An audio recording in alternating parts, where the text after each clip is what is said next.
Mes bien-aimés et frères et sœurs dans le Seigneur, c'est toujours votre humble serviteur, l'apôtre Ange, le messager fidèle, toujours dans le cri de la sentinelle qui a retenti ce matin pour vous. On a souvent l'habitude de dire, écoutez et votre âme vivra. Bien-aimés, nous avons déjà commencé une série où on parle sur des bonnes connexions. Si on parle des bonnes connexions, c'est qu'il y a aussi des mauvaises connexions. Il y a les connexions dans la vie qui peuvent te booster, qui peuvent t'amener plus haut, plus loin que tu le penses. Mais pour cela, tu dois choisir. Et bien aimé, pour ton information, déjà, j'aimerais te repréciser ou te éclairer sur un certain point.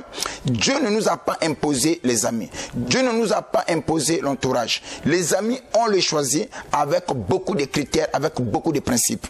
Alors n'oublie pas que nous aimons ce que nous faisons et nous faisons des choses qui sont de même nature avec nous. Si quelque chose n'est pas de la même nature avec toi, tu ne l'aimeras pas le faire. Alors tout ce que tu fais dans la vie, c'est la chose qui a la même nature avec toi. Maintenant nous voulons parler toujours sur les bonnes connexions, mais cette fois-ci nous allons ajouter un plus. Mais ce que nous aimerons ajouter aux enfants de Dieu, c'est que faut savoir définir tes relations. Beaucoup de chrétiens aujourd'hui qui vont à l'église et qui prient, mais qui ne savent pas définir les relations.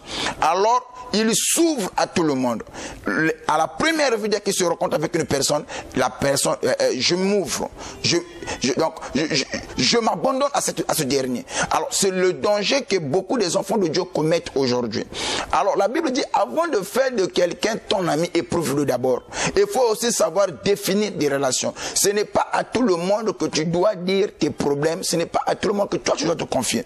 Il y a des amis où tu dois te limiter par un simple bonjour. Il y a des amis où tu dois te limiter uniquement par rapport aux affaires que vous avez. Il y a des amis que toi, tu as dans la vie, que tu ne peux même pas leur faire mention ou de leur parler de ce qui se passe dans ta vie privée.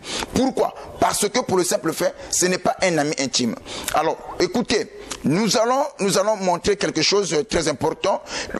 Pour savoir définir les relations, il faut savoir faire la distinction entre un camarade, entre un compagnon, entre un associé et un ami.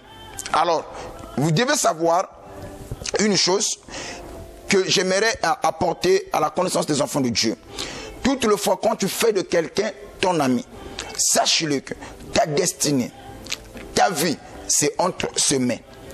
Il se pourrait que tu peux t'étonner.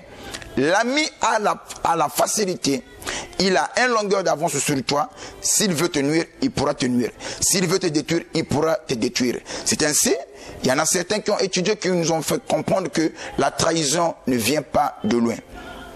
Pour que les scribes, les sadducéens puissent mettre la main sur Jésus, il a fallu l'un d'eux qui...